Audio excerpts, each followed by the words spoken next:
You got a laugh from our audience of one. That was great. What's he doing over there? He's been here this whole time.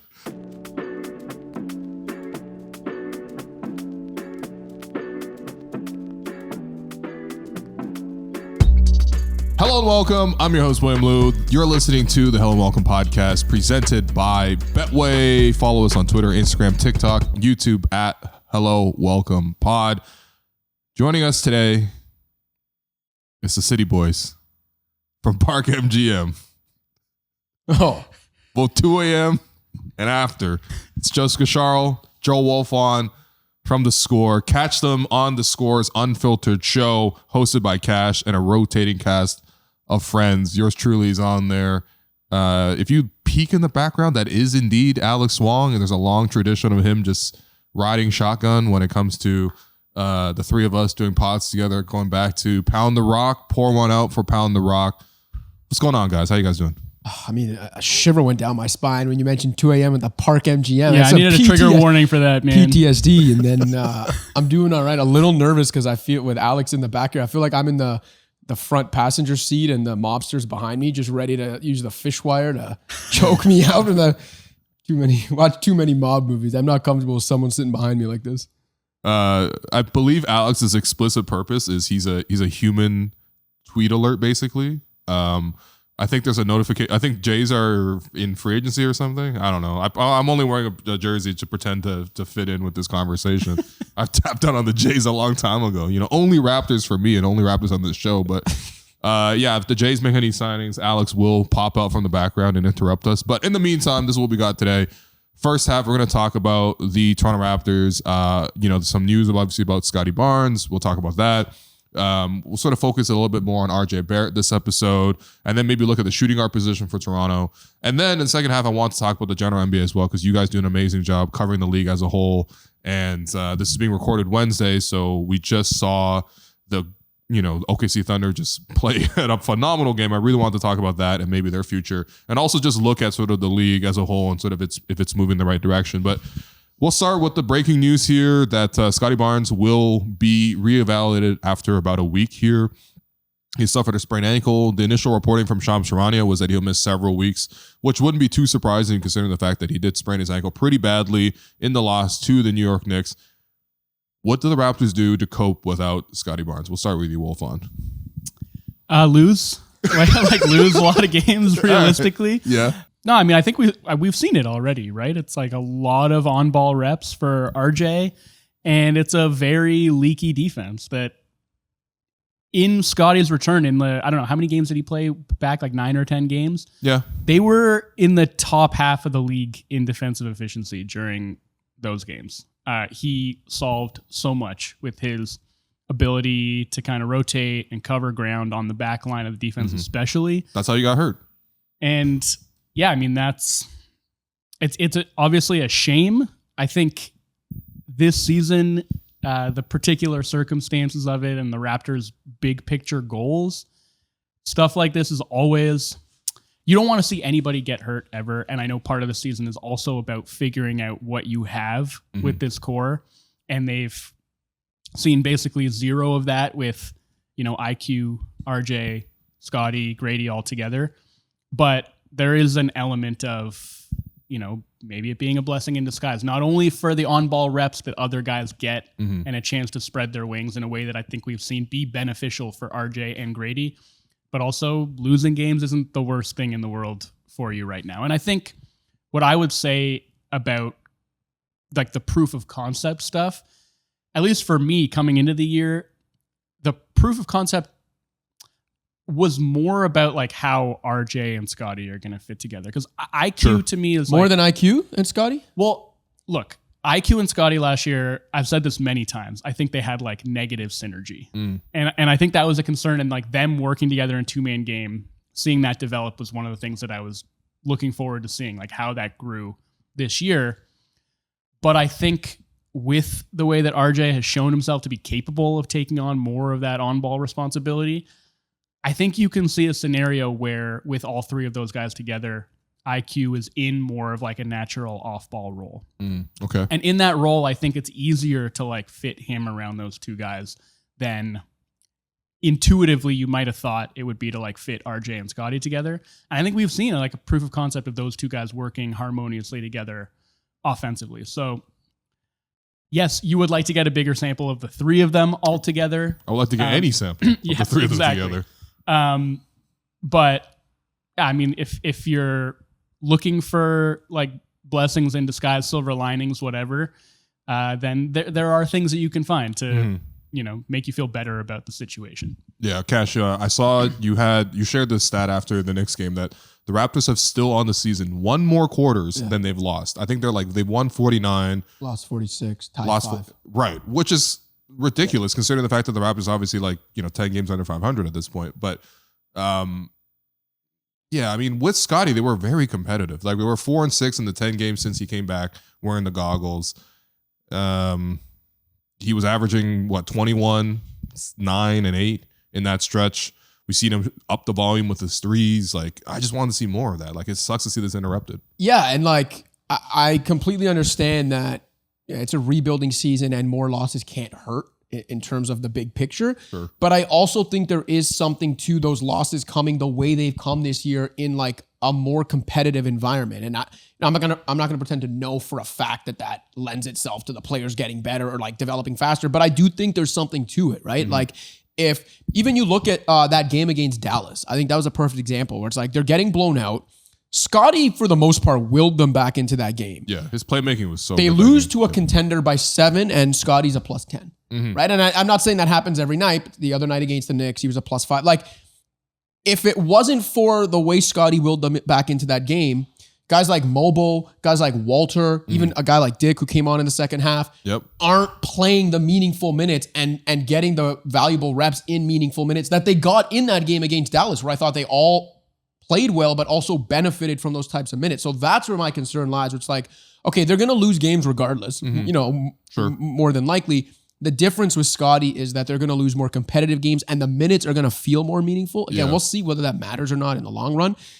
But I am interested to see if they can surprise us again in terms of still competing without Scotty. Because as much as everything I just said stands, they did surprise us when Scotty went down the first time. Yeah. Not in winning games, but again, competitive. They were in some games that if you looked at the two lineups going into the game, like they had no business being in those games and they came out of it, pretty admirably, I'd say. So I don't think they're completely buried and they're just going to start getting blown out every night. But I mean, the margin for error, which was already slim, is basically none now. Yeah, I think late game execution wise, like that's where you notice Scotty's impact the most. Obviously, over the course of the game, we know he can really dominate that. But for the rest of this team, that's the part that you can't replace. Maybe you can replace honestly, a lot of the other stuff you really can't replace with a special player. But at least they've been able to compete, as you mentioned. But of course, when teams turn it up to next year, that's when I think when they beat the Timberwolves, for example, that was early when Scotty came back with the goggles. Like, he was awesome in that fourth quarter. When they were playing the Heat and they were able to close it out, like, he made a bunch of plays down the stretch. So that's where, you look at that Knicks game, Raptors were right there, 1 or 2 possession game, but they ultimately lose. That's where you needed him the most. But can I say at least we avoided serious injury, though, with Scotty. Yeah, and one thing that's also, one of my bones to pick. I mean, obviously, I'm not a doctor. I'm not going to question other doctors, but, let's stop doing the diagnose through the TV thing. And this, that might look like a Liz Frank fracture, and that's what, Chet Holmgren had and he missed a whole year with the foot. And it's like, what are we doing? You just watch the TV thing. As a doctor, you need the scans. You need to, you got to be there. You got to be physically there. You can't just watch the thing and be like, that's a foot. You're not Dr. House. Let's be honest, man. What are we doing? It's lupus. What are we saying here? Stop doing that. Stop diagnosing through the TV. I hate it. The one thing I'll say with Scotty that also concerns me, and it nothing at all from a injury prone perspective, because it's all been pretty free. The injury at the end of last year was his teammate accidentally kicked him in the hand. His first injury this year was Jokic elbowed him in the eye. And even this one, he comes down and steps on the guy. So it's nothing. It's not like soft tissue stuff where I'm worried he's injury prone. But I also don't think it's ideal when your franchise guy that is going to be on a max contract next year has, by the time we get to January, assuming he doesn't play again the rest of this month, by the time we get to January, Scottie Barnes will have played less than 15 games over the last 10 and a half months of this year. Damn. That can't be good for him. I know he's looked fine every time he comes back, but he is still a 23-year-old guy who is developing. He's not a finished product, and that just can't be good for anybody. And I don't even remember the Seinfeld reference. That doesn't look at that. Not good for anybody. That's not good for business. That's not good for anybody. That's kind of how it is with Barnes right now. It's like, that's not good for him. That's not good for anybody with the Raptors right now. No, it's a good point. And, I was talking about like the developmental reps that you're missing out on collectively, but individually, yeah, that's important too. Scottie is developing and he needs those reps as well. He is the franchise guy. And so, yeah, 100%. It's a bummer for him to be missing any of that time when he could be growing and developing. Yeah, and this is also the thing with like the 65 games, to qualify for awards and stuff like that. Like, I don't know, like Raptors would have really need to turn the season around, but like, you could have seen Scottie in contention potentially for like an all-NBA team if the Raptors like again flip their season around or like at least going to the All-Star game. I feel like he was playing at a high enough level, but it's like those teams sort of come off the table as well. But again, like most importantly, he did avoid serious injury, and so we'll get to see him back on the court probably in the new year, and hopefully 2025 is a lot healthier for Scottie than 2024. Somebody who's going to play a much bigger role for the Raptors without Scottie is RJ Barrett. It was interesting because I've been looking at the timeline the last couple of days, and there's a lot of like Knicks fans like kind of like either taking a victory lap in terms of like, oh, RJ's not that guy, or Knicks fans on the other side being like, well, look at RJ. We always believed in the talent. He goes to Toronto, and now all of a sudden he's sort of leveled up. And I think what it really came down to me was just like, why is RJ Barrett so hard to evaluate? Even though he's got great numbers, right? I think as a Raptor right now, he's averaging like 23, 6, and 5 since coming over. He's shooting 51% from the field, so he's been like efficient overall. But there still doesn't feel to be like all-out excitement for him. There's still like a split with RJ. So why is he hard to evaluate? For those paying attention, it's because there's two ends of a basketball court, and defense is half the game. And like as impressed as I've been, and as blown away as I've been, and as wrong as I've been proven, happily so, with his offensive game and how efficient he's been in Toronto and the playmaking leap, give him all the credit in the world. But there are two ends of a basketball court, and RJ Barrett hasn't just been bad on the defensive end. He's been atrocious. He has not been good one-on-one, which is weird because like it's not like he's a weak guy. He's a pretty strong guy. He one-on-one at least, he should be okay, and he's not. And then off the ball, he's even worse. Like he falls asleep, he loses his man. I don't know if he's getting distracted or what, but it's like it seems like he can't stay focused for more than 2 or 3 seconds at a time on the defensive end, and that stuff matters. So that's my honest answer or my opinion of why it's hard to evaluate him, because while it might maybe not as obvious to most fans, what he's doing on the defensive end in terms of the points he's given back is almost undoing all the good stuff he's doing on the offensive end. Yeah, I mean, I actually think it's pretty simple. Like it is that simple. That's it. Because offensively, he's been borderline elite this season. I know the efficiency isn't maybe quite where you'd want it to be if you're talking about a franchise cornerstone, but I think a lot of that has to do with the role he's taken on and the players who have been around him for most of the season when he's been trying to, essentially like be the lead creator for that offense, which is a role he's taking on for basically the first time. I think he's handled it very admirably, but yeah, defensively it's been tough. And I'll push back a little bit on what Cash said, because I think, the one-on-one stuff to me is almost more forgivable. Because despite the fact that people will look at RJ and see he's a big, strong guy, really explosive north-south athlete, right, and think that he should be a really good one-on-one defender. He's not like super agile moving east-west. Like I don't think he has a lot of explosiveness. So lateral. Moving laterally. And so that's why I think he struggles a lot in like man-to-man coverage. To me, it's almost like the off-ball stuff that's like less forgivable, because that is just about kind of focus, paying attention, and attention to detail, tracking the ball and your man at the same time, understanding scheme, not falling asleep. That's the kind of stuff that he should be able to be better at, and then use his size to just like be in the gaps, like be disruptive away from the ball. He could get to a level where he's above average at that side of defense, even if maybe like on-ball defense is going to continue to be a struggle for him. So he should be able to improve in that area, and maybe it has something to do with the load that he's carrying offensively. Like we see that all the time. Yeah, that's fair. Yeah. It's rare to see a guy scale up. Scale up their offensive role like that and maintain a high level defensively. That's really hard to do. You would hope, especially with the team healthy, that you can see some progression from him in that area. Because I do think that is like by far the biggest thing that's holding him back from like ascending to an upper echelon right now. You know, I hear you on all that. Like, I think the numbers in terms of the impact metrics, they kind of reflect that. Like, the Raptors are a little bit worse on defense with RJ on the floor. It's not like 10 points worse per game or whatever, like with RJ on the floor. But I also think that like the Raptors second unit is not exactly like holding it down defensively, you know? So it's like you're comparing against a standard that already isn't great. But at the same time, there are real improvements. Like if you look at like, for example, one of the things with RJ was like, you know, he can produce, but you know, typically speaking, like especially with his time with the Knicks, they were losing the minutes when he was on the floor. And right now in the on-off for RJ in the last season since joining the Raptors, he was a plus 1.5, and this year he's a plus 1. So like it's not like overwhelming or anything like that, right? Like that's like a little bit over neutral. But at the same time, like there is a lot that he's doing offensively. And I think for me, it's just like this could just be a coaching thing, right? To get a higher level out of RJ. Because I think, at least for you guys, for me, in a future role when RJ's with his team, when the Raptors get back to the playoffs, like I'm very confident and happy with what he does offensively. Maybe I want to see a maturation of an in-between game, but also I understand because when he was with New York, he did a lot of the mid-range stuff and it wasn't good. And so when he came to Toronto, they were like, let's just cut that out. We'll make you more efficient. And that's worked. Defensively, though, that to me, especially as you mentioned, a lot of that's under his control. Like that's just a mentality thing. That's a coaching thing. And that's why I see more upside with what RJ can do sort of long term, because I love the focus. I love how committed he is to the franchise. And I love the fact that he goes to the paint a ton. But that's really just it, that defensive aspect of his game. But I mean, at the same time, like I wanted to turn to you guys. When the Raptors get back to the playoffs, what role does RJ play? I think he's a secondary or tertiary scorer that does his best work in that secondary position where he's like off the ball to start a lot of possessions. A lot of his threes are catch and shoot. Which he's been good at. Yeah.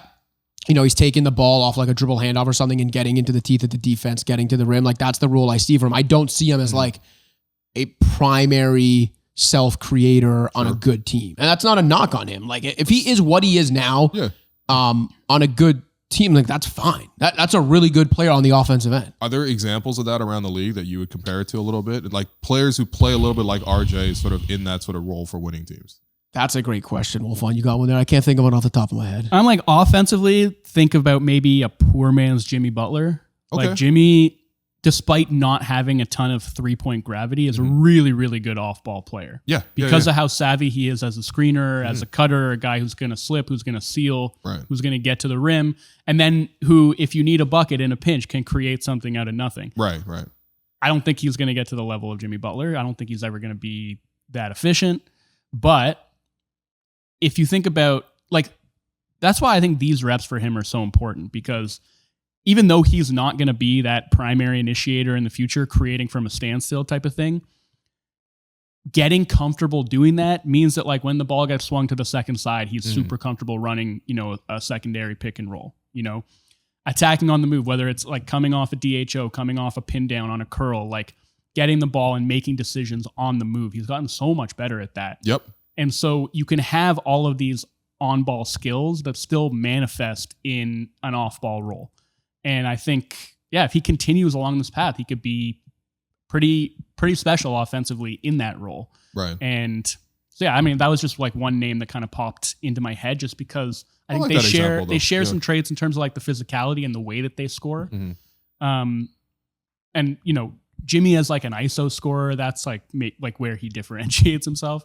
And I don't know if RJ will get to that level, but I think as far as what he's shown himself capable of doing when he gets the ball on the move, I think that's pretty exciting. And then obviously he's like straight up one of the best transition scorers in the entire league. And that's always going to be a weapon in his arsenal. And especially with the way that this Raptors team is playing and presumably wants to play in the future, that's just a huge weapon and a huge asset for them to have. Yeah. And the one thing I do like about RJ is that like, it's not just like the shooting efficiency when he's especially going to the basket, but I don't necessarily feel like he needs to dominate the ball to be effective. That's one of those things where it's like, if you need to have the ball all the time and it takes you a long time, like basically like a Julius Randle, like, you know, like I don't like those types of players as secondary players because that takes away a lot from what your primary players want to do. With RJ, we've seen him be effective not only as a pick and roll player, but as like somebody curling to the basket, someone in the transition opportunities, someone where you can second side actions and the ball swings over to his side. Like that's what he did really well last year when he first joined the team. This year he's had to be more on ball because Scotty's been out and IQ's been out. So it's like he's had to do more, but I know that that's not even the best way to play him, and he can sort of operate well. So like, yeah, I mean, honestly, like I think overall, like we're all pretty happy. I think we're just like, let's get the defense up to like a passable level, and that already makes him so much more valuable than what he is right now. But I will say just quickly though, yeah, sure. like because you mentioned it, like the in between scoring, where I don't think it's a bad idea that they've cut out a lot of that fat, and he gets to the rim a ton, he's been way better as a finisher with the Raptors than he was with the Knicks. That's amazing. Mm-hmm. In the playoffs, those types of baskets are harder to come by. Exactly. You've got to have that floater game, that mid-range game to fall back on, and I think that's an area he could stand to. That's the same for any slasher, though, right? Like if your primary goal is to get to the basket, you need that in between game. And I think with RJ, whether that's like a short little floater, maybe not so much the mid-range pull-up, I don't really feel like he needs that. Although maybe, who knows? I mean, DeMar, for example, developed that really well in his career, and it's primarily what he does now. But yeah, I mean, I'm pretty happy with him so far. I mean, I think in terms of the other two players who will get more looks offensively, we were just being Wolfond down there at practice yesterday. You know what I mean? You know, always down there at practice. You know what I mean? Dedicated, man. You think you're more than half the practices? We're getting there. We're getting there, right, guys? We're collectively getting there. Collectively, the scores are half the practices. And put the word out. You know, one thing that Darko was talking about, because obviously he was being asked, like, how you guys going to cope without Scotty, right? And he did say that the two guys, obviously RJ's going to get a lot more shots, but Grady obviously being back in the fold, he's going to be a big part of the offense. And then he wanted to see more of Jacoby Walter as well, who's just coming off his career high 19 points that he scored on Monday against the Knicks. And I know the numbers aren't like fantastic right now. They're like, he's like averaging 7 points a game. He's shooting like 35% from the field. Like, of course, like, you know, it's a rookie, right?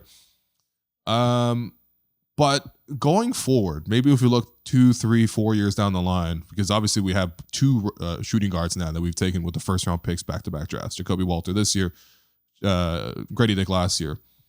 Is that a bit of a competition for you? Do you feel like those two guys are going to play together? Like, sort of, where do you sort of see that balance of the future at shooting guard? I don't think it has to be a competition, to be honest with you. I think Jacoby being more of an on-ball guy allows them to play together. Like, I don't see it as like one of them has to be a shooting guard and a starting shooting guard, and one of them has to come off the bench. I think you can construct lineups with them together if they both develop the way I hope they do.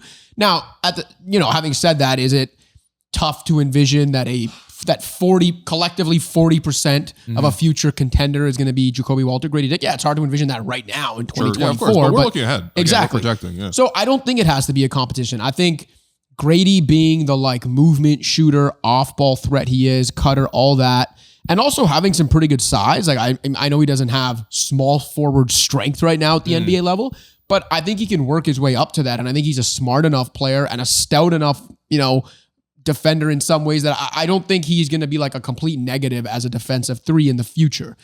So can you play with them together? Yeah. And I think some of the stuff we've seen from Jacoby Walter the last week or so with some of like the on ball, like off the dribble stuff I've seen from him. I'll be honest, I didn't think we'd see that from him this year. No. And okay, like the jumper, being hot the last week, that's whatever. That's going to come and go, especially early in his career. But if he actually has some like off the dribble pop to his game as a scorer, I think he'll be a fine, playmaker as like a two guard. And then you consider his ceiling on the defensive end with his like length, his wingspan, how active he is. I think Jacoby Walter could be a really good two-way player.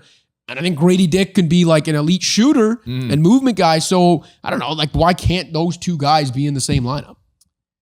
Well, is that too peachy of a picture? Like, I mean, I think there are structural challenges that come with that. Like if you're going to play those two guys and a point guard, then I think the defense becomes kind of sketchy. But if your point guard is a 6'8" forward. Well, I mean, yeah, so that is, I guess, the vision and the dream. And I would, at some point, like when the full team's healthy, love to see how a lineup of like Yak, Scotty, those two guys, and RJ would look. So basically the full striding five except with Jacoby in for IQ. Yeah. I think that's, those are things that you have to say that are worth exploring. Obviously, like, I don't want to be unfair to Quickley because we haven't gotten to see him this year. I thought he looked really good at stretches last year. He's still a player that I'm very excited about. And I don't think it's fair to judge. He's played like 3 games this season. Yeah, he's barely played, yeah. And so I don't want to just like cast him aside. And obviously, like, the franchise has made a huge commitment to him financially. So he almost has to be part of that picture. But I do find myself, like, when I'm thinking about, okay, what is the path to this team becoming competent defensively? What kind of lineups are they going to want to put together? What is the idealized version of this team going to look like? I just, anytime I try to like go down that path, it feels like he is maybe like more of like the square peg that they're trying to fit into a round hole, which is not how I felt about him at all when they got him last year. Sure, yeah. We were talking about that as like the OG for IQ trade, and like RJ was the guy who was an afterthought. So I don't want to like pass judgment until he actually gets back. We see what he looks like with the rest of this group. And I think Jacoby still has a lot to prove and to demonstrate. Yeah. In terms of, how that would work offensively, defensively. But I think for now, for now it's experimentation time. So like, let's see how it looks. Let's play those 2 guys together and see what kind of, configurations around them make the most sense. So I actually want to get back to Jacoby because, we talked about IQ sort of in a roundabout way the last, couple of minutes here. And I guess when IQ comes back to this lineup, like, what do you actually want to see him do? Like, what's the ideal role? Because for me, like, I have concerns defensively because I feel like I've actually really enjoyed the point of attack defense from the point guards this year. It's hard not to do that from Davion Mitchell, the self-proclaimed defensive player of the year. Man, even when, honestly, the other night when like Walter and Mitchell are sharing the court, that's what I mean. They look nice. Pressure galore, length, like it's great. They get into the ball. Jamal Shed, even though he commits a lot of fouls and turns the ball over a lot, still a rookie, but in the good moments, he really has some good moments as well. Like, honestly, my biggest thing with IQ is come back to the lineup, play really hard on defense, and sort of like focus on distributing and knocking down open shots. And I'm not saying that like I need you to be. Well, I mean, when you say Jalen Suggs, actually, like Jalen Suggs would be perfect right now for this team based on the way he's been playing. But like, even that style where it's like you're going to be the third option, but you're going to knock down shots. You can still have the ball to sort of play make, obviously, be aggressive. But at the same time, I want to see a higher level defensively. What do you guys want to see from IQ when he's back eventually? 10 threes a game? Yeah. Okay, so the team needs it, man. 10 like, threes. This is the thing. And this is why I want to backtrack a bit because like I'm talking about him as like maybe feeling like the odd man out in some cases. Like he is the best movement shooter on the team.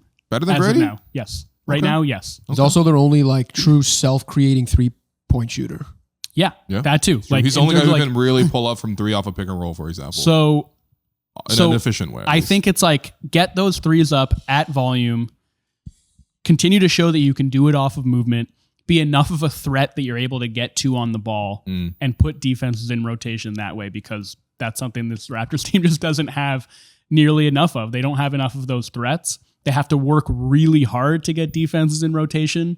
They have to do it's just like a lot of quick hitting action, like a lot of DHOs and cuts and interior passes to find their way to like high value shots. When if you have a guy like that who is getting up 10 threes a game, is a serious threat wherever he is on the floor. If he's in motion, you have to account for him. That makes things so much easier. You have a guy who can just, when he's coming off a screen, 2 guys are following him, so much easier to create good shots. So yeah, I think that's got to be the focus. I don't want him to like completely cast the on-ball stuff aside either, because I do think there were strides there last year. Okay. But I think that, what the development of RJ as like an on-ball guy has allowed them to potentially do is just nudge him away from that a little bit and toward what I think is actually his bigger strength, which is just like operating as an off guard. I'd also just come back and like run a good offense, like just be a solid guard while launching 10 threes a game and showing me some sort of point of attack defense chops. The reason I talk about just like running a good offense, being like a respectable point guard or like a caretaking point guard is because we know this team turns the ball over too much. Like a lot of that is because they don't have a true NBA point. Like Davion Mitchell plays point guard, but he's not a point guard. Jamal Shedd's a rookie, undersized one at that. I don't know if it still holds true, but last week when I had checked, on Cleaning the Glass, if you looked at like the 50-something, almost 60 players who were labeled as point guards who have played the most this season, Mitchell and Shedd were 2-3 in turnover rate, and the only one who turned the ball over more than them was Ben Simmons. Damn. So like, literally, if Immanuel Quickley comes and is a responsible point guard with the ball in his hands in his distribution, launches enough threes, plays respectable defense, I think the boost to this team will be like so outsized in comparison to just a player doing those simple things, because this team needs those things so badly. Yeah, I mean, it'll be nice because as much as I like the defense from the point of attack, like none of the point guards, as you mentioned, carry a threat.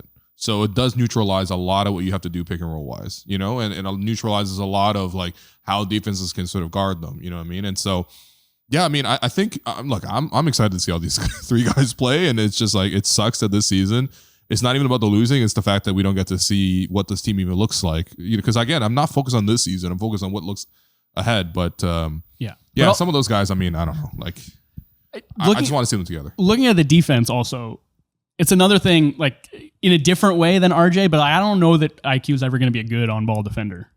But I think... Is that because he's small? Like, what is it? Yeah, he's slight. Like, he's not... He's tall for a point guard, and he's long for a point guard, but he's slight, and he can get physically overwhelmed. And I think it's like he has similar issues with dribble containment.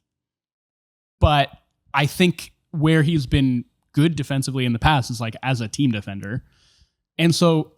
to me, I think there should be ways to lean into those strengths and like away from his weaknesses more. Like when I think about him and Grady together operating in competent defense, a high level defense even, I kind of think about what Miami's done over the years when like Tyler Hero and Duncan Robinson have both been on the floor and they've still managed to defend at a high level. Yeah, you need Jimmy and Bam.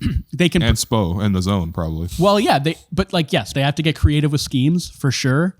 Find a way to maybe like keep those guys out of central action as much as you can. Keep them maybe, it seems like a little counterintuitive, but like keep them maybe on the lower half of the defense as opposed to like up at the point of attack. So they're less involved. Yeah. Yeah, less involved at the point of attack, but more involved in kind of mucking stuff up with rotations on the backside. Because those are both like very intuitive, heady players who know how to rotate in a team scheme. And that's same with like Hero and Robinson. Those guys are not good on-ball defenders, but they know how to play within a team defense. Yeah. And so I think there are ways that you can get around that potentially. It's not going to be easy, but those guys do have defensive abilities that you can lean into. I just, at least for now, those abilities don't reside on the on-ball front. By the way, speaking of practice, I thought you asked Darko a good question about sort of like, you know, obviously with the Knicks, one of the challenges they present is that Cat is a spacing five.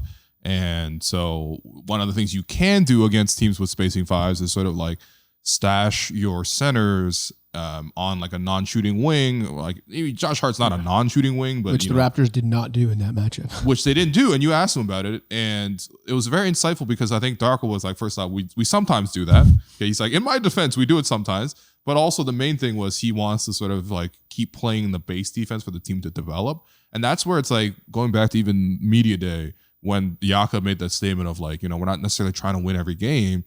I think that's sort of the balance that he was trying to speak about, right? Like there will be sacrifices even within games to sacrifice development in winning for development. At the same time, though, I would love to see some more creativity from, you know, on the defensive end, even on the offensive end as well. But again, like I think that there is sort of that sort of caveat. The last thing I would say about the Jacoby thing, going back to that, was just he does draw fouls at a really good rate, and that's something he did in college as well. And I did ask Darko about that. I was also at practice, by the way, you know, just keeping track here. But, and yeah, you know, Darko did say that what Jacoby does have is this like his own tempo. He plays his own tempo, which I think is a really good sign of maturity for, again, like he's a one and done from college and he missed all of training camp, but he plays at his own tempo. There's moments where he knows to sort of like throw an up fake here or there. He plays physical on the offensive end too. And I think that's always just going to bode well on the long run, because I think there are more ball handling chops with him than there are with Grady. Yeah, you said tempo 2 times, and I just lost track of everything because all I could think about was the Toronto tempo. Oh, come on, man. I thought you were going to say Garrett tempo. That's just brand synergy right there. Wow. Yeah, okay. We are done talking about the Raps because honestly, I think more than anything else, we just want to sort of get back to a period where the main players come back. But I mean, we'll see. They'll fight hard and they'll probably lose in fourth quarters. That's sort of been the habit this season. We're going to take a quick break to hear from our sponsors. And then when we come back, I want to talk about the NBA at large and also who's best out in the West. Hey, man. Hey, buddy. Just recently hit the big 4-0. What about you, bro? A little more recently 4-0, but we are both in the 40 club. Let me tell you, man, being an adult really comes with its share of challenges. Definitely. I think both you and I are homeowners, and I think we're both also dealing with mortgages in life. Yeah, man, mortgage rates, choosing the right terms, dealing with paperwork, it can be really overwhelming, I still don't know how that works. Well, listen, that's where our friends at Dominion Lending Centers come in, man. They make the whole process simple and stress-free. Whether you're renewing your mortgage, hunting for the best rates, or if you just need advice, they're here to help, bro. You know what? I am looking for that advice, and I think that's why I'm going to visit www.dominionlending.ca. Yeah, man, www.dominionlending.ca. Take the guesswork out of your mortgage and step into financial confidence with our friends at Dominion Lending by our side. Okay, so we're recording this on Wednesday of this week, and that means last night we were all able to take in OKC taking down the Dallas Mavericks in the NBA Cup action, and I gotta say I was so impressed with OKC, man. I guess I've seen OKC twice, once in person and also last night in the span of the last week here, and both times they looked to me like a hellacious defense. Like the way that there's a clip of Lou Dort just guarding Luka and giving him purple nurple like the whole entire possession. But also, like, if you look at the balance of the game, Luka really couldn't get go. He had like 2 points heading to the fourth quarter. When have you ever seen that with Luka Doncic? It was like they're flying around. They're bullying you up and down the court. Every guy they bring in, I thought Cason Wallace did an amazing job on Kyrie. And then Caruso, he's almost like an afterthought in that team, which is crazy because he's so good. Yeah, I mean, is there any doubt as to who's the best in the West right now? No. Look, the West is incredibly stacked. Mm-hmm. And so it's crazy to think of a team in this like no dynasties era, the era of parity. Sure. It's crazy to think of a team in this Western Conference where you'd be like, I'd take that team over the field.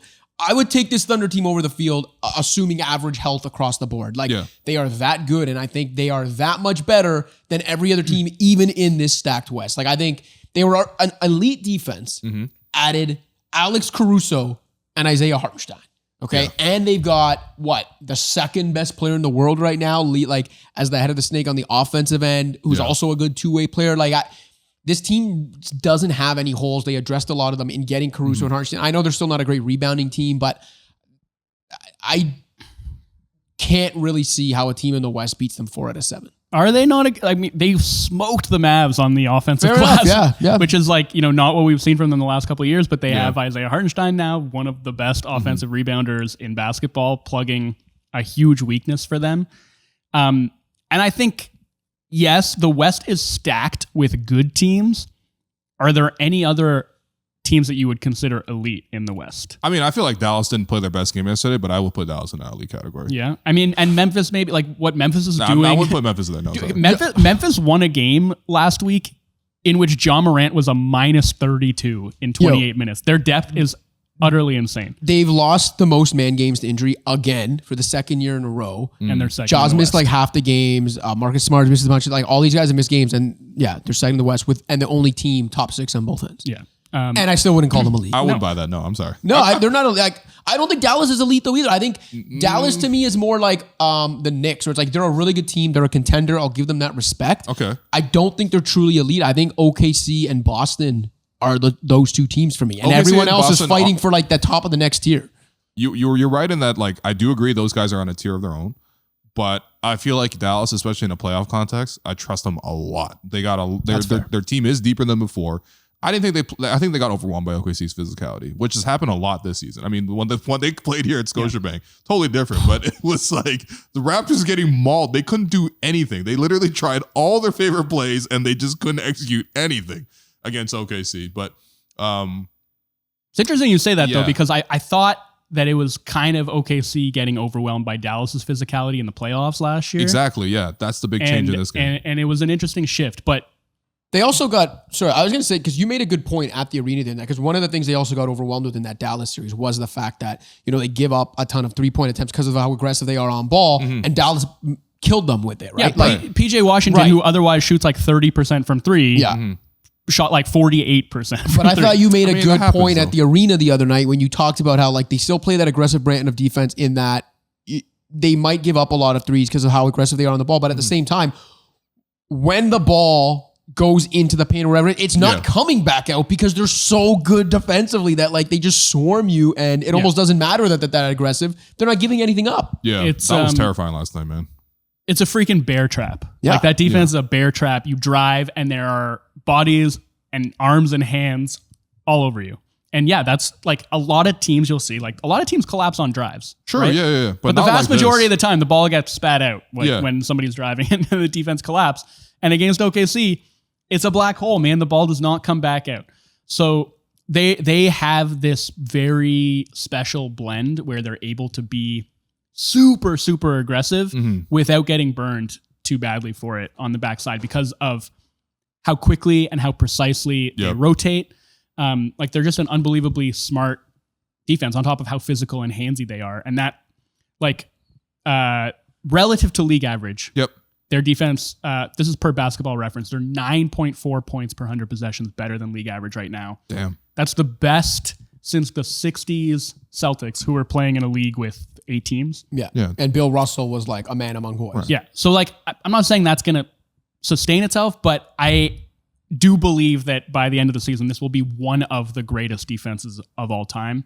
Something I've written about is they have the biggest turnover differential of all time, where they force over 19 turnovers a game and they commit something like 12 turnovers a game. Right. Shea is a big part of like the ball protection on offense. He does such a good job shouldering a huge offensive load without turning the ball over. And then, on defense, it's like Shea, Jalen Williams, Caruso, Case and Wallace, Dort, all of these guys who are just everywhere. And that is their brand. It's like they're trying to turn you over as much as they possibly can. But they're not gambling. They're not selling out so much, And I feel like they can play so many different styles. Like they got a zone if they want to play in a zone look. They can sort of play you more straight up. They can obviously, now they have Hartenstein, they can play more drop if they want to, but they can also blitz and double team and trap the ball. And they do all that really, really well. And everyone's on the string. Like it's a testament to their coaching that no matter who they throw in the game, it's like, AJ Mitchell, 2nd round pick, looks great when he plays. Aaron Wiggins looks great when he plays. Isaiah Joe coming off the bench looks great. It's like nobody on this team comes in and looks like a minus. It's crazy. Like And then there's no more Giddey, by the way, too. That's no, the thing that was like, which, kind of the turn the on the offensive end. Like that's a big addition stretch. by subtraction. And on the defensive end, turning Josh Giddey into Alex Caruso. Yeah, exactly. But you talk about how unbeatable this team looks defensively, and then you consider that again. Then on the offensive end, they're being carried by Shai Gilgeous-Alexander, and then Jalen Williams is their second option on offense. Jalen Williams, if you plopped that guy on any number of like rebuilding teams where he would be the guy, people would be fawning, foaming at the mouth about what this guy can do on the offensive end. I've said it before, and I know there's a bit of hyperbole, and I'm not saying he's going to be this, but sometimes when I watch him and like how ruthlessly efficient he is, and I even mean just like the efficiency of his movements, everything, how calm he is with the ball. And he's very calm. The way he gets to his mid-range and how automatic, it's very Kawhi-esque to me, like young Kawhi on the offensive end. And again, that's their second option, man. That's their second best 25 and under player. Like it's insane. And not only that, they did that to Dallas last night without Chet. Yeah, who's a really good defensive team. Yeah. I mean, and I'm so excited to see what they look like with both of those big guys on the floor together. Sure, yeah. Maybe that complicates things for them offensively a bit, but genuinely, I don't know how you score when you're going up against guys like, again, Shea, J-Dub, Dort, Caruso, Case and Wallace at the point of attack. And then if somehow you manage to make it through that hellscape, then you get to meet the 2 final bosses on the back line. 2 7-footers who are like 2 two of the 10 best rim protectors in basketball. Chet is like one of the 2 best rim protectors in basketball, and Hartenstein is like right up there. I don't know what you do. That's what was so terrifying about watching them in person in Toronto, because as terrifying as that they seem defensively, and like as much as I think you tweeted at the time, it was like, oh, it felt like a miracle every time the Raptors scored. Then it's like, oh yeah, and now plug one of the 2 best rim protectors in the league who they didn't have that night in. And like, how do you score on this team enough to beat them on a given night, let alone beat them 4 out of 7 come the spring? Yeah, that was an eye-opening game, man. And honestly, like it was, it wasn't that close. Like honestly, Dallas made some runs. You expect them to with Luka coming alive in the fourth quarter and Kyrie, but it's like, nah, it wasn't close. Hello, co-host Alex Wong. Hey, what's up, man? I know you guys are talking about the OKC Thunder. They're 19-5 on the season right now, so on pace to win 64 games. On Betway right now, the over-under is 59.5 wins. I'm liking the over for them, man. They look like a regular season juggernaut. What do you think about the 59.5? I think their team is way deeper than we even anticipated going into the season. A lot of the young guys are stepping up. Defensively, the way to rack up a lot of regular season wins more than anything else is to be elite defensively night after night, and that's what they do. I think that line's actually moved up from when the season first started, and yet I still think I will flip over and take the over. That is like a really impressive team. They've mowed down. They can go toe-to-toe with anybody, and even in a tough Western Conference, they still get results. Plus, I think Shea's gunning for that MVP.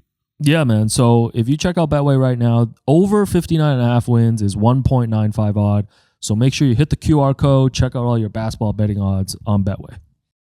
I thought the NBA Cup action overall, in terms of when they get to this point, when it's the semifinals, when you're seeing sort of winner go home scenarios come up, those games have been good, because the Bucks game, even though like Bucks Magic were super banged up, even Jalen Suggs hurt his thumb at some point and he missed some time, but he came back. And by the way, Suggs has been great this season. Oh my goodness.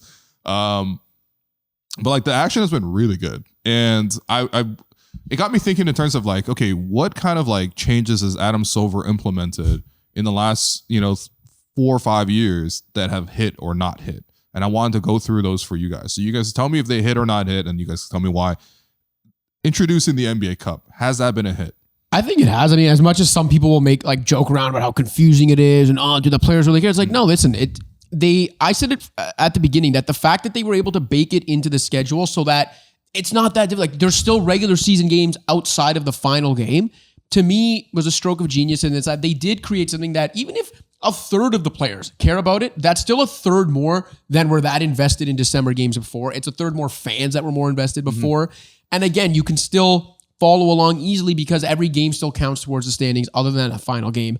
I gave them credit for that. I thought that was a hit, and I don't think, other than the slippery courts last year, there's not really much to complain about.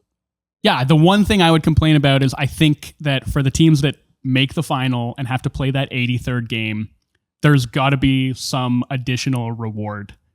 Playoff tiebreaker, like something else that you're getting. Okay. You're playing an 83rd regular season game that does not count toward the standings.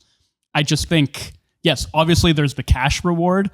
I would like to see something more tangible that makes a difference when it comes to, hey, what did you do this regular season and how should that factor into, the postseason? Like, whether it's a tiebreaker, whether it's like some special consideration that you get. What if you give them home court if they make it to the finals? If you like, okay, obviously this year looks like OKC probably could win the cup this year. I would certainly have them as favorites based on what we just talked about. But if they win, for example, then automatically, no matter if, let's say Boston, it's like Boston, OKC, and Boston has a better record in the regular season, OKC still gets home court because of the fact that they won the cup. And of course, a lot of times, it might not apply because, like the Lakers, for example, they won the NBA Cup last year, but they didn't make it to the finals, so it doesn't matter. Then it's just regular. I'll tell you what, it's like a bonus card. That makes more sense than like how does baseball still? No, the winner of the World Series. Yes. The winner of the All-Star game does not get home. But that was the case up until pretty recently, and right? that was insane. That was insane.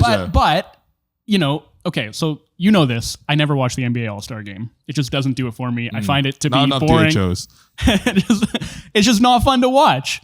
And I've been saying that for years, and I feel like a lot of people are like starting to feel that way. Oh, for sure, yeah. That it's just become like Adam Silver feels that way. He literally changed it this year. So there's an element of like, at least the MLB All-Star game had some real stakes to it. Yeah.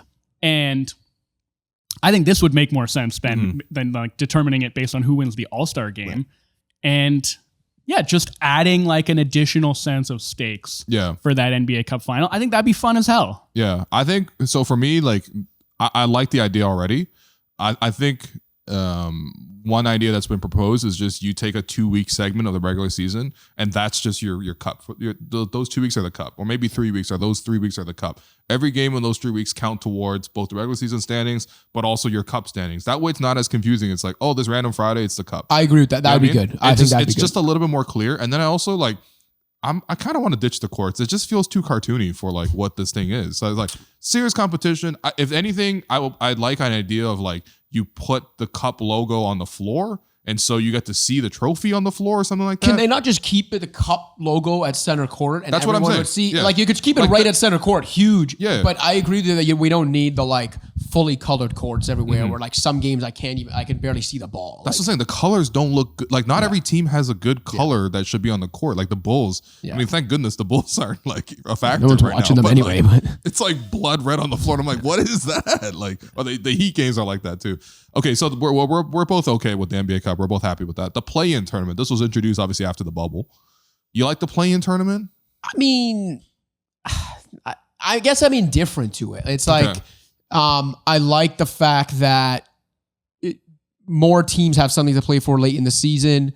I like the fact that it does create some challenges for front offices as well, or some decisions to make when you are an 11 or 12 seed that's kind of in the high. It's like, right. Do you chase that spot? Like you have to trade for Jakob Poeltl? No, but like for real, it does create a situation where front offices do have to weigh the pros and cons of, does it matter if my young guys get play-in experience, or is it more valuable to go? Like I'm fine with that. It's more things to talk about. And like obviously from the NBA's perspective, they did it for the revenues. Like those are 6 extra games now, like postseason games technically every year that are guaranteed on TV. Like I'm indifferent to it, but I'm also not going to say it was like some miss when the reasons for it are obvious. And from that perspective, they're cashing in. I think it's a huge success. Like, okay. What is the downside really? Right. I think the downside is, I think a couple years ago, there was like the Hornets versus like the Pacers. Yeah. And the downside will be this year. I don't care what the stakes are. I'm still not the downside will be Hornets. this year when the East how is like 34 win team versus 37 win team. Okay, so nobody has to care about that, but how much were people going to care about like the 37 win team playing an NBA TV series against a 1 seed in which they're going to get throttled anyway? At least this creates like you have these win or go home games that can feel like do or die. They can feel like super exciting because of the stakes.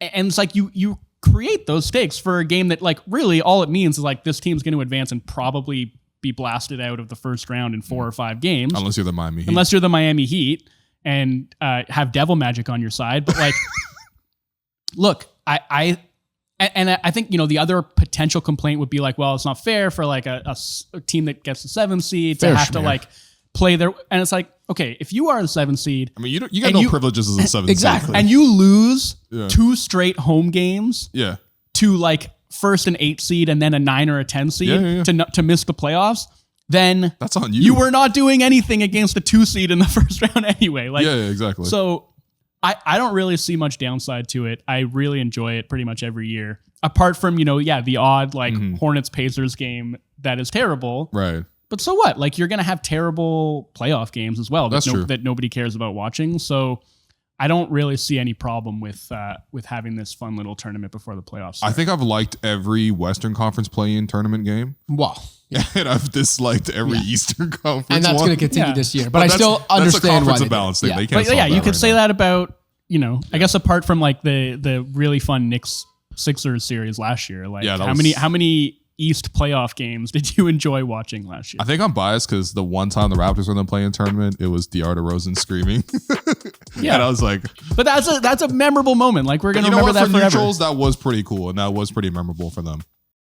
Before we get back to the show, we just want to let you know that this podcast is proudly brought to you by Tangerine. Tangerine is the official bank of Hello and Welcome, the Toronto Raptors, WNBA, and the NBA. Yeah, man. And fans are at the core of everything that Tangerine does. And they're not just fans of basketball. They're fans of fans, right? And Will, I know you know what it's like to be a fan. You're a fan who's got a nickname for every starter. You're a fan who's 5 inches from the screen when the game is on. Okay. You're a fan who'll show up to Jurassic Park in a blizzard to cheer on your team. They call me Fan Ho Park. No, that's what Tangerine is all about. Fans of fans. Yeah, no, absolutely. And if you're hearing this, there's no doubting your commitment. And fans like you are at the heart of what makes this game special. That's why for the Raptors' 30th anniversary, Tangerine is shining a light on you, the fans, and celebrating the passion that you bring to the stands, because this is how we fan. To learn more about Tangerine's basketball partnerships, head to tangerine.ca/basketball. Now let's get back to the show. Okay, the next decision made by Adam Silver and the rest of the league, flattening the lottery odds. So lottery odds used to be like, it got better the worse you got. And the worst overall team in the league, I think, had like a 25% chance of the first overall pick. Now the bottom 3 have the exact same lottery odds structure, but in general, they're more flattened. Yeah. The only benefit now to finishing worse is that your floor is higher. Like, right. The third worst team can still get as low as the 7th pick or something, whereas the worst team can get as low as 4 or 5. Adam Silver said you can tank, but just don't tank Sixers level tank. Yeah. You don't need to sort of start Tony Roden for 50 games. You know what I mean? So I like it. I think it's a start in the right direction. There's more I would do. It's weird because tanking hasn't really changed. Tanking still happens a ton. Yeah. But even though they've changed the incentive structure, they're still like, well, our incentive to win is still not good. That's the issue. Yeah. But I do, like I said, I like it. And I like trying to think of ways to curb tanking, but there's more I would do. I don't know if you want those recommendations now or in the next segment. I think you're going to ask. We'll take it. Right. We'll take them in a bit. All right. What do you like flattened lottery odds? Yeah. Yeah. Okay. All right. Well, it's the most concise Wolfond's ever been. Well, I mean, yeah. What's not to like? I think anything to discourage like the most shameless basketball over the course of the season. Like, I'm okay if you want to tank like the last couple. You know, like when the Mavs were like, all right, we can either go to the play-in tournament or we can drop down, maybe keep our pick and then get Derek Lively. Yeah. Like that ultimately became better for the league. You're never going to be able to get rid of stuff like that. No, it's going to happen. But I want to get rid of, like, for 3 seasons in a row, the Sixers are going to tank and then draft an injury-prone player in the first. But how do you like? There's no way to actually disincentivize that. I've got a couple ideas. Well, you have to incentivize winning. That's the thing. You can't just like reduce the incentive of losing. But ultimately, the goal of tanking is to win in the long run. Like, winning is incentivized. This is just like the way that some teams have to go about it. And ultimately, I don't actually think it's as big a problem as it sometimes made out to be. It's not great. Like, I know, like, Sixers fans were once chanting MVP for Carl Landry. I remember writing that story over theScore once. I understand. And look, they're reaping what they have sown right now, right? Like, it's not like it's a surefire way to build a perennial contender. It can go awry. And there are risks involved in doing it. Like, if you want to embark on a multi-season tank, like, you got to have the stomach to do that and know that it's not necessarily going to work out the way that you want it to. I just don't think it's that big a problem. Like, yes, March and April basketball can often be unwatchable, but that's okay though. That's on you. If you're on League Pass and you choose to watch like Portland versus Toronto in April this year, like that's on you, man. Yeah, we all have choices. And no matter watching the Delano Banton Bowl, like there's other games on. I just think no matter what the incentive structure is, that part of an NBA calendar is always going. There are always going to be teams that have nothing to play for that don't see a need to push hard to win games. So yeah, I mean, honestly, I think the more we look back at it, I think it was really just the Sixers. I think it was really just Sam Hinkie as well in particular. But that was the last man to write a manifesto. But by the way, you can take this in a few ways that I don't think we want. All right, next one. So they implemented the 65-game restriction for awards last year. That was obviously an effort to limit, load management and sort of intentionally holding out healthier players. So do you like this new 65-game? No, I loathe it. I hate it. Okay. I think we're both on the same page here. I was against it from the beginning. Well, we both were. But the thing that never made sense to me was especially once they came out with the new rules to discourage resting healthy guys, where they were already saying if you rest in it, like, well, the league will do its own investigation and you can get fined. So they were already going about getting rid of that as much as they could. Why then they also had to put in the 65 game minimum? I think it was stupid. I think it's very rare for a guy to get an award, like a major award, or even make an all-NBA team with less than 65 games. Anyway, it would take special circumstances. And if a guy plays 63 games and is worthy of one of those awards or an all-NBA team, it's because he must have been really damn special in those 63 games. Sure. Let the voters decide whether they are. I hated it. And Tyrese Halliburton is still feeling the effects of it, if I'm being real, because can I promise you that that's what's going on? No, I know. Oh, but that was clearly what was going on. He admitted he came back when he wasn't fully ready because he wanted to hit that minimum because so then his contract would become like the supermax, I guess. Congrats, Pacers, on a supermax Tyrese Halliburton and right now. now he still does not look right almost a year later. And again, I know there's other things too. Right. But I'm not going to say that is, but you can't convince me that doesn't have something to do with it. Oh, for sure. Yeah, I just don't see the point of it. Like, award voters can make their own decisions about who they think is worthy. And obviously, playing time, number of games played is going to factor into those decisions.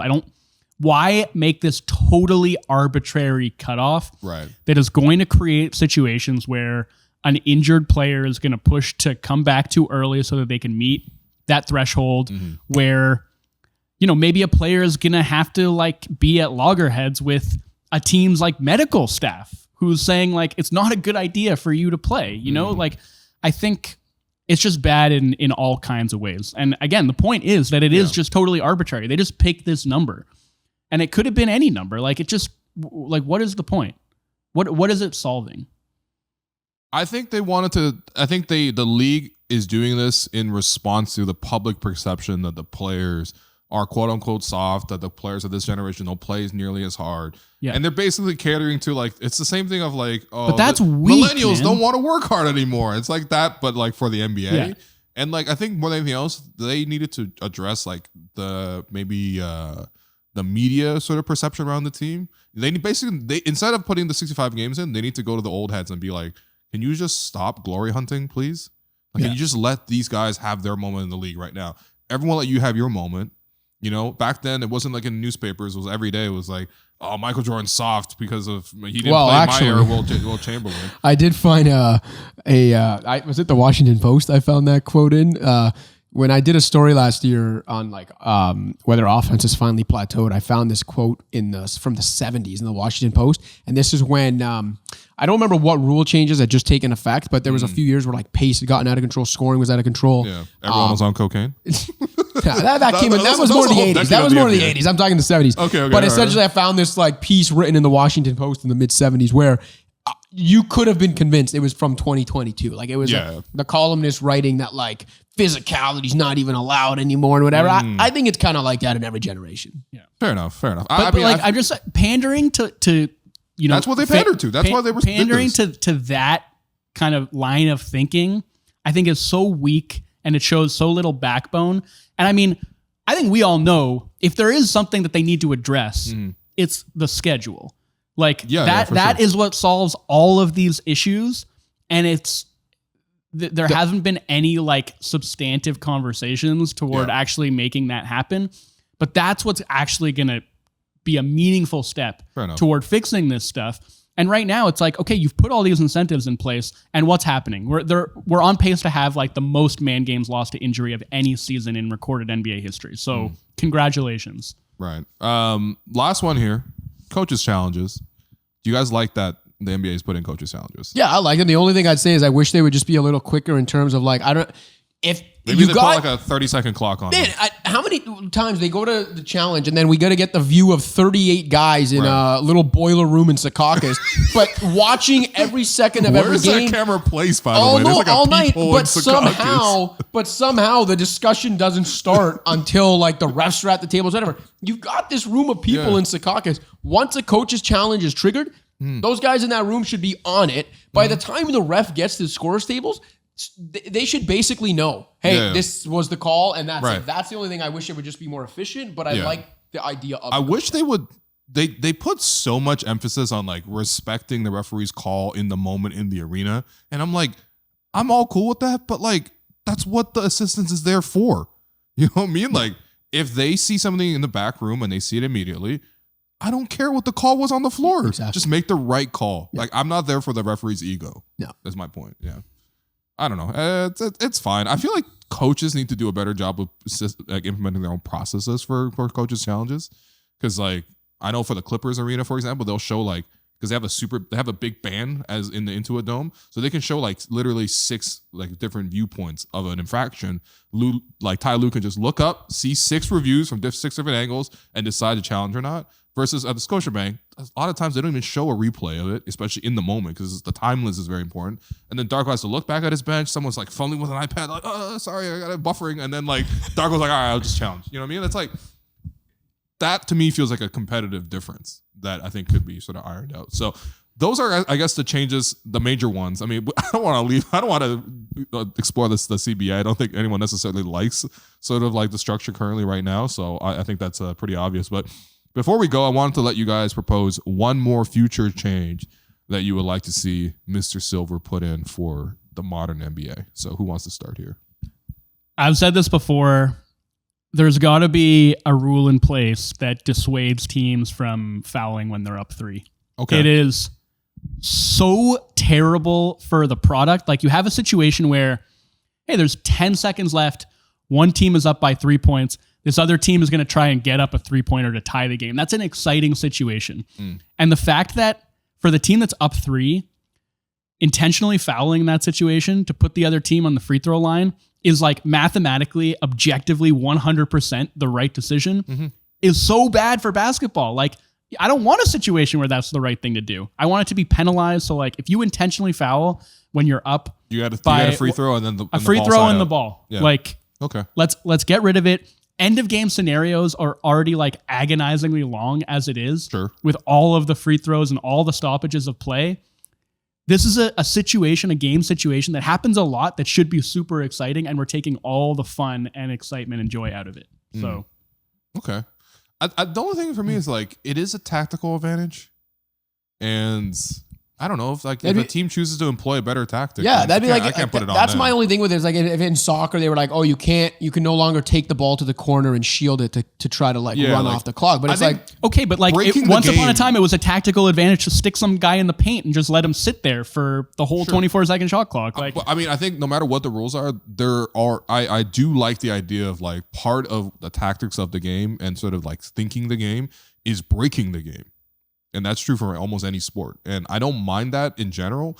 But yeah, I don't know. I mean, dribbling, like for example, the Raptors, like when they invented to Jakob Poeltl twice, and it was like, why is Yak getting hacked now? But none of that has anything to do with what I'm talking about. Like, okay, fine. You're right. Maybe Darko like, there are a lot of things that are tactical advantages that are bad for the product that you can change, that have been changed in his, like, baseball implemented the pitch clock and banned the shift. Like, nobody's complaining about those changes. you got a laugh from our audience of 1. That was great. What's he doing over there? He's been here this whole time. Cash, what's one change you want to make? I'll give you 3. Okay, let's go. Let's get it. Let's go. All right. So my dream scenario was never coming because of the money involved. But my dream scenario has always been in a 30-team league, it would be 58-game schedule. In a 32-team league, which it will be soon, be a 62-game schedule. No conferences. Every team just plays every team home and away, soccer style. Yep. Top 16 at the end of the year make the playoffs, or top 20 for the play-in. Fine. If that's not going to happen, then at least eliminate the conferences in the current schedule setup. No more West and East. 1 to 12 make the playoffs. 13 through 20 go through the play-in, and you end up with a 16-team format. If it's LA, New York in the first round, then that's what it is. It's 2024. Cool. We got good travel. Yeah. But then when we were talking the lottery stuff, it just got me thinking of a couple more things. I like the flattened odds. I would like them to see them. You know, right now, I think the lottery only determines the top 4 spots or the top 3 spots. I would like the way they do it now. It's like the lottery. Number 1. Yeah, that's true. I would like that's the how lottery. The 5th pick every year. I would like the lottery. The top 4, right? Top 4, right? Yeah. I would like the lottery to be to determine every spot in the lottery. So. No, I'm serious. Hey, you've got the worst record. Yeah. You have the best chance of getting the number 1 pick. That has not changed. I guess the NBA. But you could also wind up 30th. No. You can end up 14th. I'm still saying for the lottery. Just for the lottery. Yeah. You're looking at ways to decentivize tanking, that's the way. It's like, yeah, well, we're going to give you the best chance of getting the number 1 pick if you're the worst team. But guess what? There's also just like there's a slim chance for the 14th worst team to get the number 1 pick. There's a slim chance you, Washington Wizards, might get the 14th pick. Yeah, that's one. And also, you should not. If you win the number 1 pick, you can't win it the next year. How would you do that though? You just say you get the number 1 pick. You're not eligible for it the next year. If you win the lottery the next year, you get the number 2 pick. Odds for the rest of the other 13 teams. Figure it out. Okay, figure it out. No more Cleveland Cavaliers. Yeah. All right, no more. Hey, I think again, you're never gonna fully get rid of tanking, but I think if you take already flattened odds, you take away the floor for even the worst teams where they could actually further slip in the lottery, and you ensure that you can't win the lottery twice in a row. Again, you're just removing incentives. Yeah, I don't mind that. I like that. More randomness, more chaos. I'm always in favor of. I'm going to close off with 2. One serious one is just extend the season by a month. So Man, it's already so long. The season's already so long. So like eliminate back-to-backs, you mean? Eliminate back-to-backs. You know what? All these players are complaining about it, whatever. It's like, fine. Basketball's basically a 12-month sport anyway. How about you just make it from an 8 months season to a 9-month season? September. Season starts in September. Okay, so what's wrong with that? I guess get rid of all back-to-backs. No team plays more than 4 games in a week. The problem is you're running up against the NFL in September. Another month where you're running away from NFL, man. Because they should, if we're being honest, in terms of the capturing the attention of the American public, especially an extra month of the season where you're going up against the NFL is not good for business. But I thought it's a global game. I mean, I don't. Nobody outside of the U.S. I guess Canada to an extension, but nobody really cares about NFL worldwide. Okay, I would be more concerned about. Okay, so you eliminate back-to-backs. That's good for player health. Good. Shaving a month off of the offseason, is that better? How are you weighing those two things against each other? Well, I mean, what are these players doing in the offseason anyway? They're either pros and they train the whole time, or they're fucking off. You know what they're starting to do in September? Watch the NFL. That's fine. You know what, man? Where's Rob Lowe's NFL hat? You know what? I'm gonna wear it on the rest of this show. What does NFL only play mostly Sundays? Fine, you don't play NBA on Sundays. Thursday nights, Monday nights. That's fine, man. Yo. I'm not out here standing for the NFL. No, I'm just saying that is a very real thing. You just said you want to put on the Rob Lowe NFL hat. No, but I'm just saying we got to be realistic too, man. Yeah. You know what? I that actually think it would be difficult to get by the Players Association, but I think I actually would solve a lot of problems. If we're gonna get rid of back-to-backs, I prefer Cash's idea of a 60 reducing games. They're never going to reduce games though. They just sold all the rights for 9 years for billions and billions of dollars. You can't do that and then cut inventory. You just can't do that. You know how it would have been harder to sell those rights if the networks knew there'd be an extra month going against the NFL. It's more inventory, baby. It's more inventory. Last thing, this is inspired by watching the NBA Cup games last night.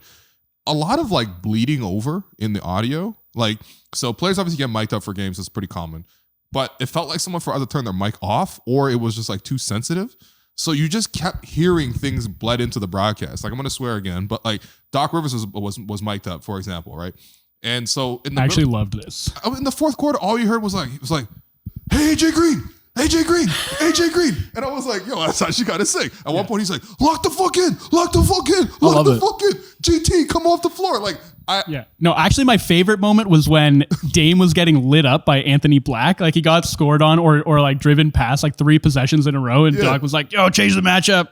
Get AJ on him. See, this is perfect. Change the matchup, the Damian Lillard story. All we want to know from these guys is more about sort of who they actually are. Because the NBA has a fakeness problem. You know what I mean? Guys are they're always trying to be presidential, and there's not enough Charles Barkley types of I just threw a motherfucker through a window. It happens. The world has a fakeness problem, man. Too many Fugazis walking around. Okay, we have to address that too, actually, with one last question. But in general, what's your fix for that one? And the thing is, okay, so you would have people who would sign up.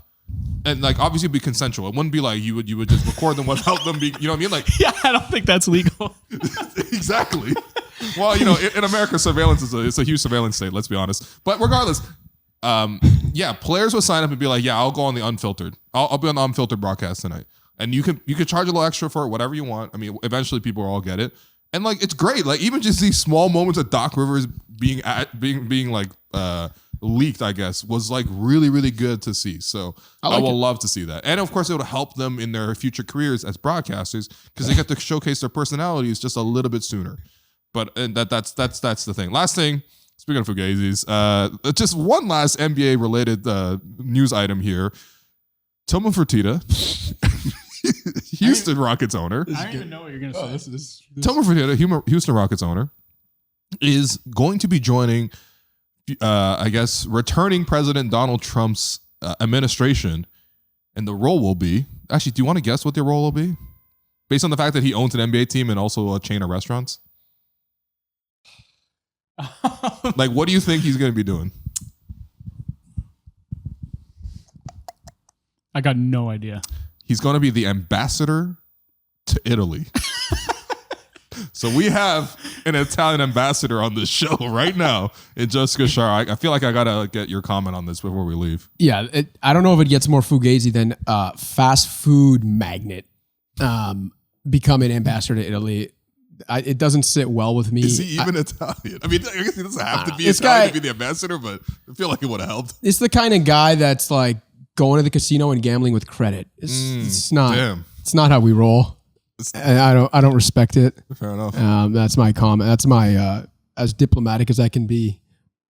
Yeah. I'm going to see Pablo Prigioni back in the NBA in no time, man. Yo, he's Argentinian, isn't he? Oh, fuck. Who am I thinking of then? There might be some Italian roots there. What are you there might be Italian roots there, which there are a lot in Argentina. There's a lot of Italian roots Argentines, you know what I mean? Like, you try to claim Gallinari. Yeah, let's get Gallo back in there. Yeah. Well, Prigioni. Interesting week Sounds for extremely Italian. You know what else sounds Italian and wasn't? It was Bellinelli. actually Albanian. I guess we Bellinelli. Thank you. Raptor legend, bro. Come on. Yeah. Interesting week for Italian Americans, but that does it for the podcast today. I want to just say a special thank you Albanian American to Cash and Wolfond for always joining us on this show. You guys are we were talking to Jack actually in the previous episode that came on. And independently of this, he was just like, you know who are fantastic writers? Joseph Casciaro and Joe Wolfond over at theScore. He says he reads all their stuff. And if Jack wants to read your stuff, that means that it's really, really quality. It's really worth it. So don't take it from me, take it from Jack. Yo, Jack's our guy, man. Jack's the best. Wolfond and I can both vouch for the fact he's very gracious to us, very friendly at the arena, and has gone out of his way to tell us that he's a fan of our work. And obviously, you guys know what that's like. I mean, coming from Jack, someone we all grew up watching and listening to in this market, is incredible. Yeah. So very much appreciate those kind words from Jack, and appreciate you having us on it. Yeah, man. So read all the work over at theScore. Go watch the Unfiltered show. You'll see, well, the man in the background will be there in the future episodes. He's been there in previous episodes as well, myself as well. But both of you guys most importantly. So thanks everyone for listening. This has been the Hello and Welcome podcast presented by Betway, and we'll catch you next week.